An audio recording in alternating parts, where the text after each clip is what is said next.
Kia ora, thank you for being here in Zealandia with us today. Jon, I might start with you because I'm really intrigued to know how From Hell to Hollywood first got started. Where did you get the idea from and how did you make it all happen?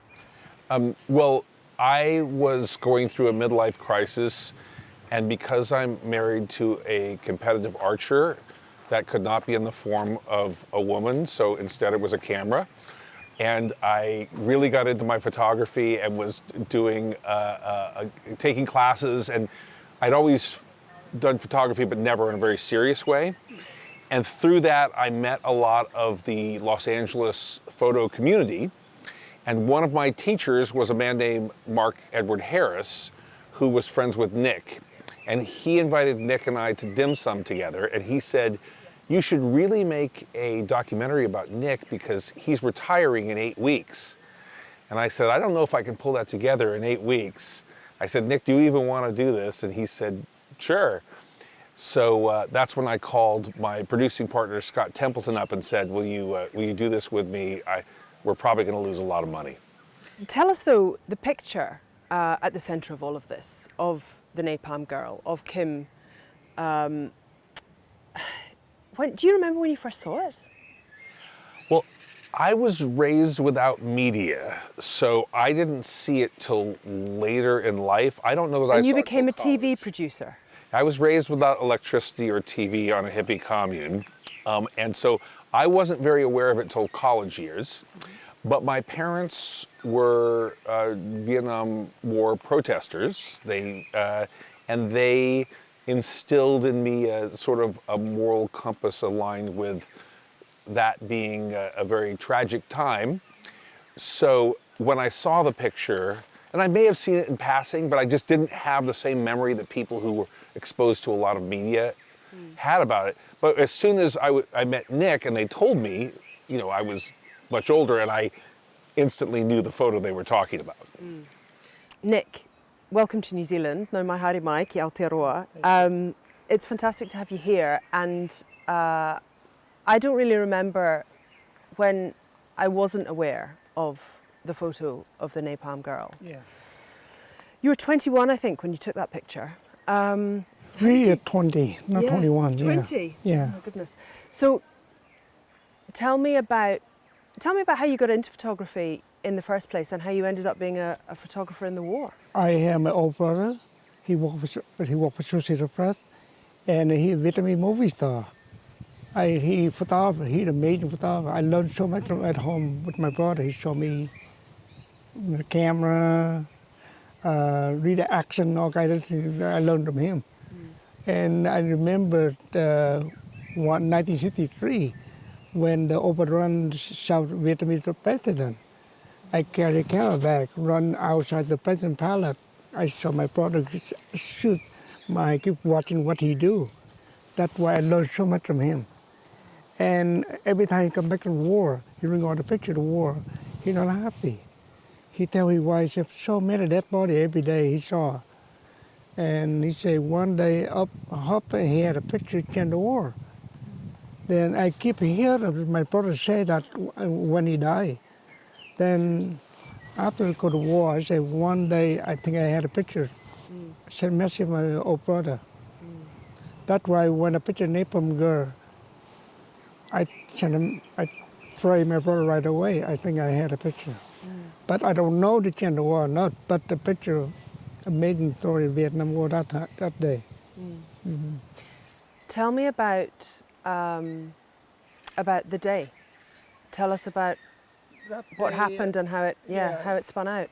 That June 7, we hear a story about Viet Cong lockdown Highway 1. And too late, we don't want to go because a lot of Viet Cong sniper. We can get shot.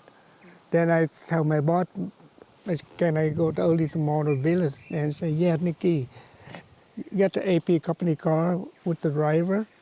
And we left the AP Saigon like 7 a.m. We arrived at the village about before 8 o'clock.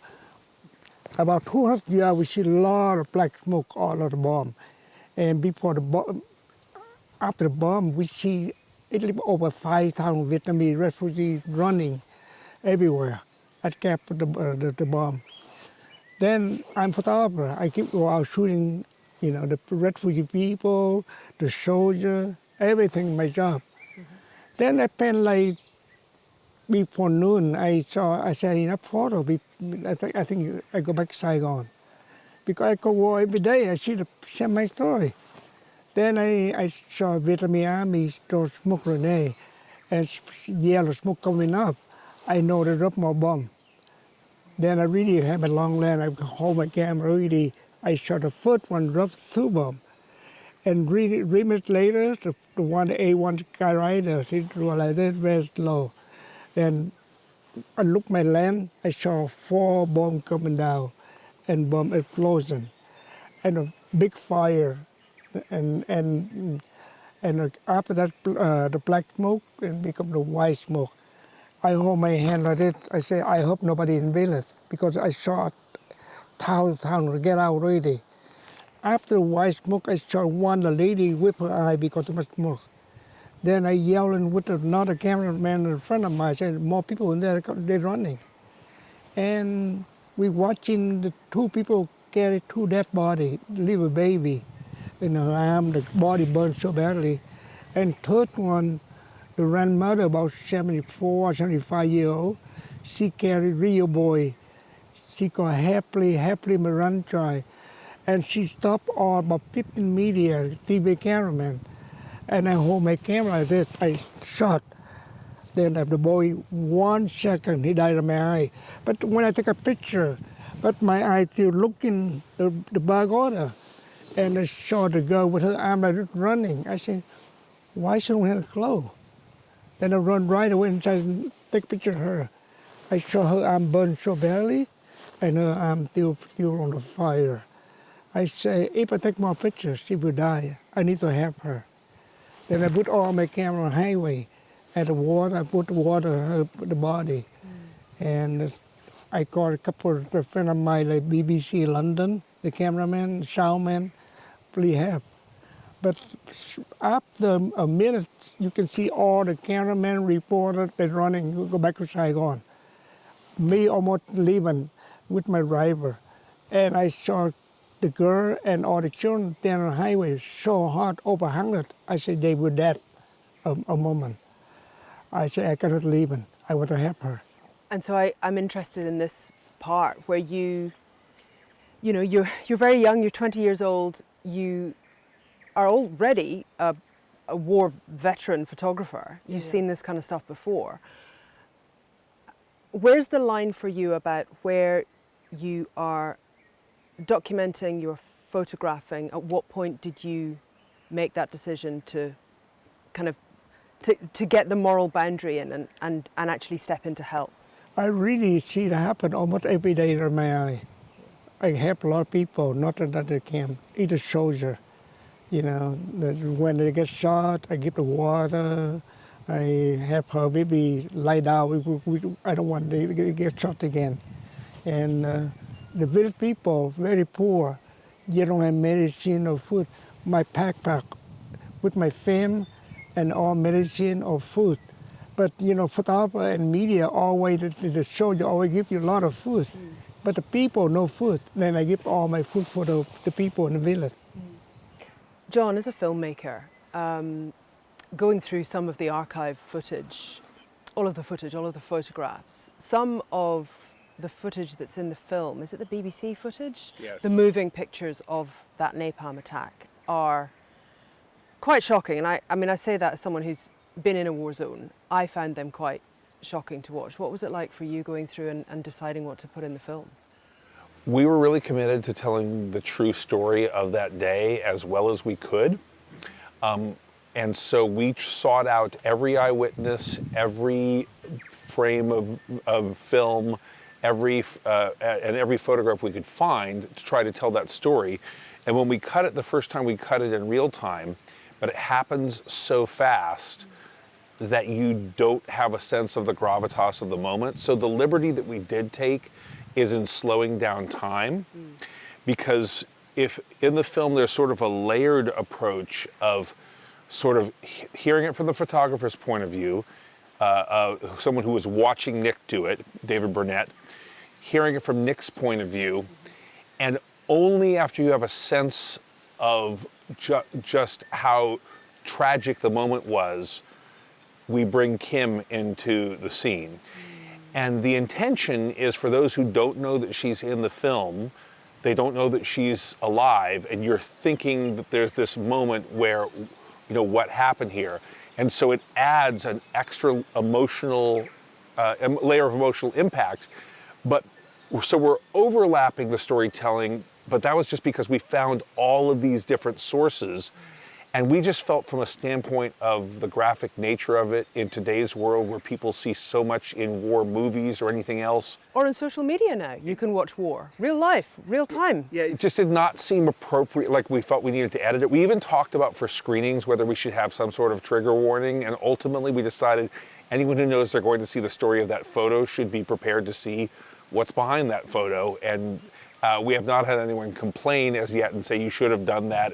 In this day and age, you have to be a little bit careful. But we just wanted it to be a gut punch, and to have people feel like they were there for a moment, even though it's in black and white largely. There's a little bit of color video, but it's important to make people feel like they were a part of that moment half a century ago. Yeah. You were part of that moment, Kim, Nick, because you were there with Kim. When you put your camera down, when you started helping her, pouring water on her, did you think she was going to survive? You know, first when I take her to hospital, say her lie. I don't believe she's still alive. And I had to be vitamin nurse and doctor want to help her. But they just said they don't want, this is a small hospital. They asked me to take her to Saigon. Over 2 hours. I said, she will die in my car. You know, I'm so young, I'm so nervous. I don't want to see her die in my car. And the nurse and doctor said, no, you have to take. That's why I hold my media pad. I said, I work for the photographer, Susie Press. If she died, my picture front page everywhere in the world. That's why they worried to bring her inside right away. You were threatening them, right? You were Yeah, saying, right. I will tell you what hospital that Yeah. let them die, right? Yeah. Okay. But, you know, many years later, I asked Kim when to bring her inside. But they dump her, Kim, with all the body bag. She think they died, they put her right in the body bag. While she was still alive. She's still alive. But lucky when the picture from every newspaper, Nixon don't want she die. That's why all American government want doctor help take care of Kim.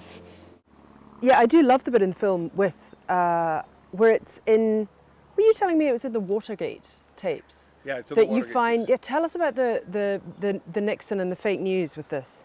Well, we knew there was this moment, we had heard there was this moment where Nixon was questioning it, and you could find news reports, but it's, once Scott Templeton, my filmmaking partner, that these were actually in the transcripts of the Nixon tapes, the same tapes that were used with the Watergate recordings, we thought if we can find that actual audio, it is so much greater impact than if you read the words or you say the words. And he found the transcripts, and the transcripts linked to an online file, and we found the actual audio of Nixon and Haldeman having the conversation about it. And then it was, how do you show that visually? And Scott came up with a wonderful device of having the tape rolling and the pictures of them so you get a sense of the dialogue. Yeah. And They were, after Nixon said that, and on the Watergate, I had so many media call me right away. Yeah. Either the commander, the Westmoreland, the Vietnam commander, and he had a press conference in Florida about that day. I said, we don't think that's a napalm. We think the cooking oil. But this little girl, even napalm, she already dead. Something like Nixon say. But for me, I recommend that day. I say, she's still alive. Yeah. You know, this the girl. And so many media there with me, not by myself. Yeah. If by myself, I think I'll have more trouble. The people think I like set up like a napalm, something like that, you know. Well, it was very fortunate also that Scott had found that before I interviewed Kim because we were able to get her authentic reaction to that, which I think really tells the story of her saying, hey, I'm right here. Really, when I saw 4 bombs coming down and all people running, and how you can say that's a fake story? That's a town. I kept the body. People were dead near her village. You know. I don't know if this is something that you're able to tell us, because memory is a strange thing. But do you remember the sounds and the smells of that day? The sound, you can hear pop pop pop when the 4 bombs come down. Drop 2 bombs, very noisy explosion. But a napalm, not like not the bomb. They carry all the gasoline. They go pop pop pop pop pop. 4 of them coming down. So it has a specific sound. Yeah. Mm-hmm. And I covered napalm many times because of the Vietnam War. They drop all the like this, hit napalm. Yeah.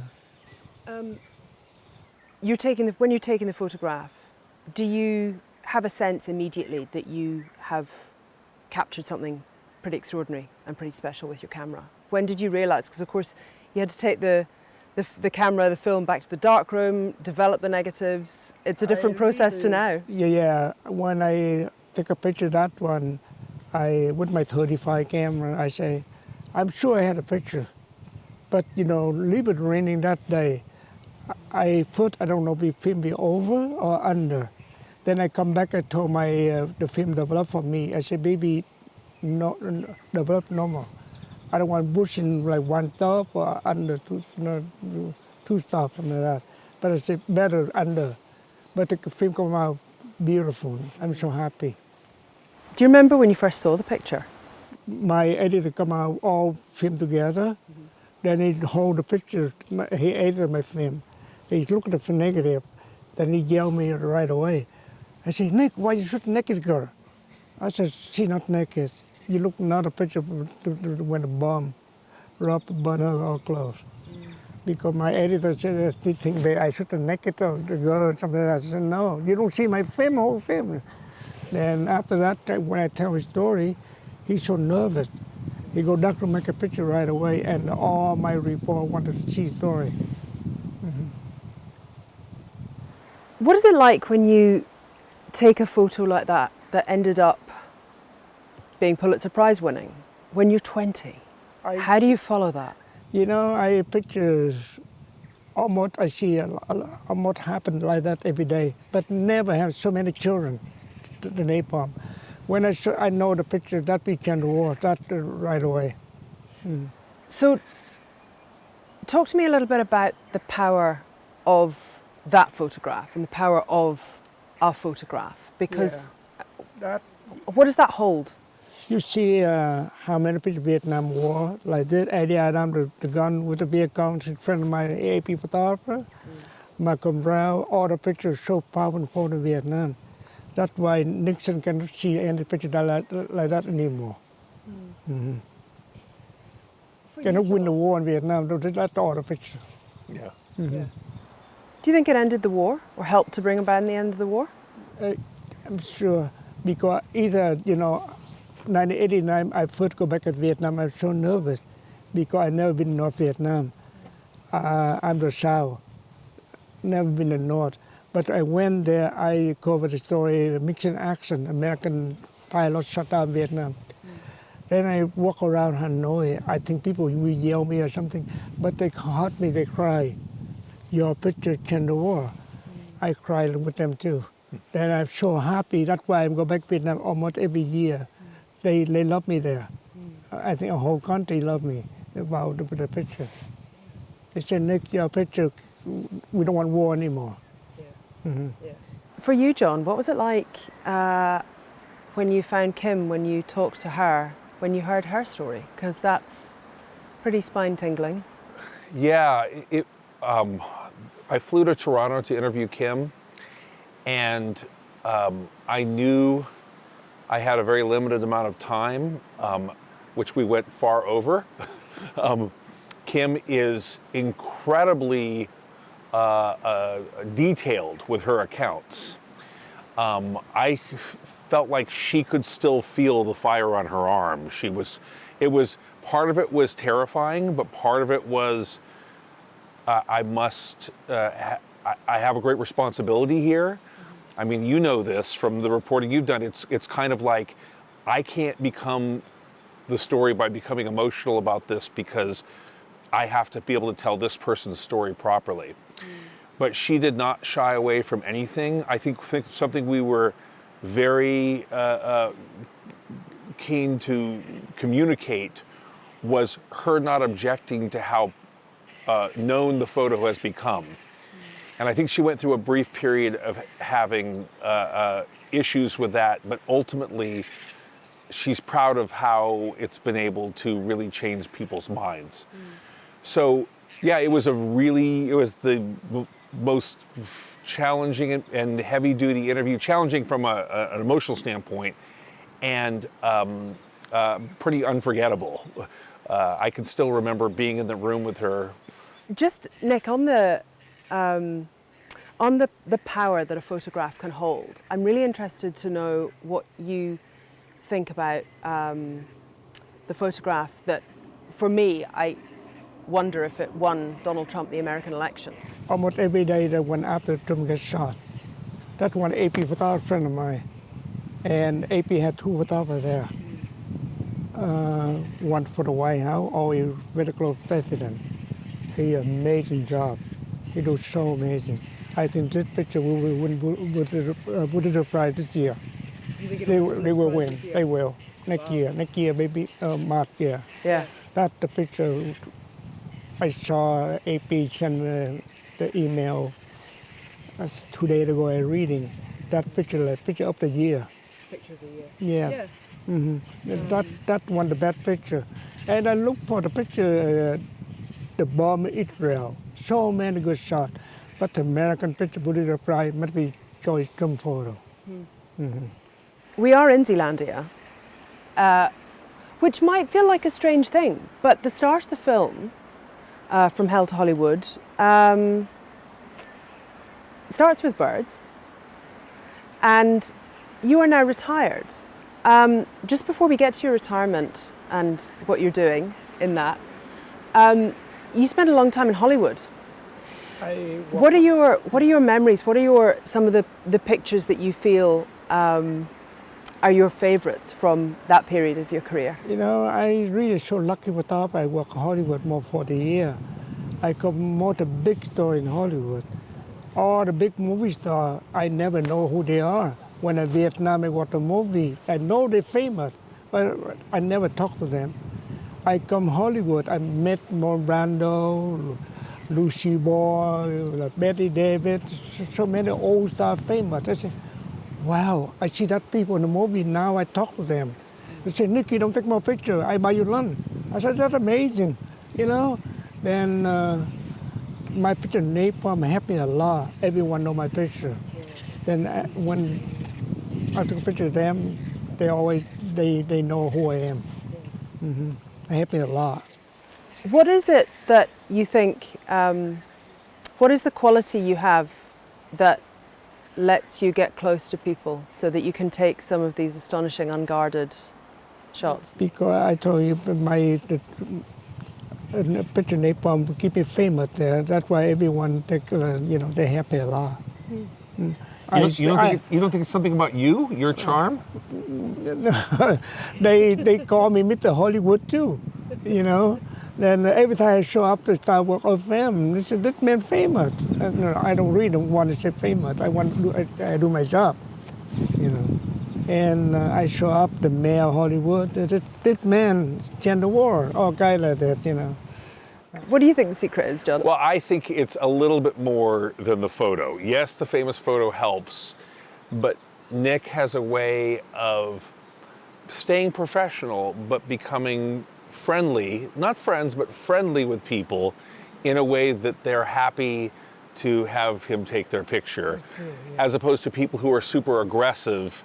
They might get one snarly, tabloid picture, but he can get these kind of much more character-driven pictures because because they like him, because people like you, Nick. I know a lot of stars don't like photographer, like Marlon Brando. He don't want at all. One day the lawyer introduced who I am, then he like become like friend. He like me so much, you know. He introduced many people. That guy right here, famous.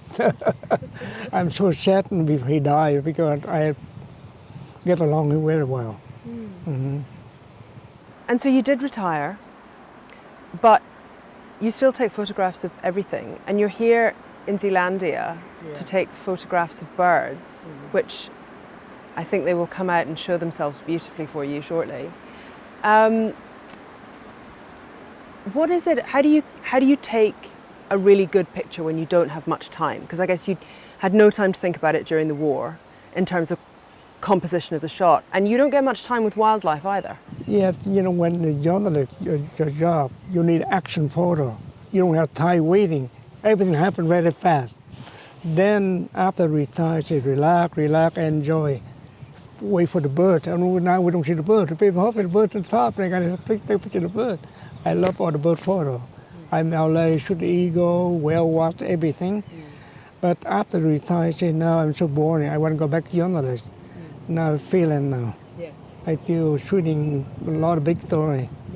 I cover the border, Mexico, US, so many legal come almost every day in America. Do you have a favourite? Aside from the Napalm Girl, do you have a favourite? Picture Perry Hilton go in jail. But that's your most famous, but what's your personal favorite? Like, what's the one you love to photograph? I love my whale watching. Whale. I love when the whale jump in. Black water. That's all I love. Mm-hmm. Every time I go to whale watching, I want to see humpback whale jump. Have you ever seen it? Yeah, many shots, yeah. We were in Auckland, and he said, I see there's a whale watching trip. Can we go? And I said, we're only here for 2 nights. And he said, can we go in Wellington? And I said, I don't know that there's whale watching trips there. Next time we're going to take you to South Island, and we'll see whales and dolphins. Yeah, Kaikoura is the place for that. Yeah. After New Year, I want to go to Baja, California. There's so many whales. They moved from Alaska to Cali and Mexico. Then you can touch the whale. Yeah, they get whale watching. Amazing. They had a baby, then before they go back to Alaska. But no more swimming with the whale sharks, right? No, not me. Nah, you know, I empathised a lot with that part of the film. Jon, a final word to you, I guess, because you are an American. You sound American, anyway. But you live in New Zealand, and you're an Emmy award-winning producer. You've worked with everybody. You've done all sorts of things. We had Dame Julie Christie on the programme a couple of weeks ago, and she was talking about making TV for the world from New Zealand. Is that something that you see as possible? Is that something that you kind of look at as aiming to do? Yeah, I think that it depends on what kind of TV you want to make. I've undergone a sort of creative transition from doing big shows that have a lot of people to smaller shows that shoot in exotic places. And for doing those kinds of shows, you can base yourself anywhere. But I'm also looking at ways of bringing bigger projects to New Zealand shores. I'm strategizing with a lot of people here as to different ways of doing that. And I'm excited about that. People love coming here and working here. I had been here to film many times before I moved here. It was sort of my introduction to the country. I was here for at least 3 different projects that I could think of. There might even be more. And I just think the natural beauty, the spirit of the people, there's just so much to love here. And some years back, right before COVID, my partner and I just talked about, what if we just left everything behind and just moved there? And we did 2 years ago, and we have not looked back. We really love it here. And if by being here, I can create more jobs and connectivity to the US film and television industry, then that's great. That's something that I would love to be helpful with, and that's what I've been trying to do. I think we've probably talked enough, because I think you've got a bird photography tour to go on and to enjoy Zealandia. So thank you very much for your time. It has been amazing to be here and to meet you, and thank you so much for talking to us. You like New Zealand so far? Who knows, but one day I move here too. Yeah, great. Yeah. Get out of US.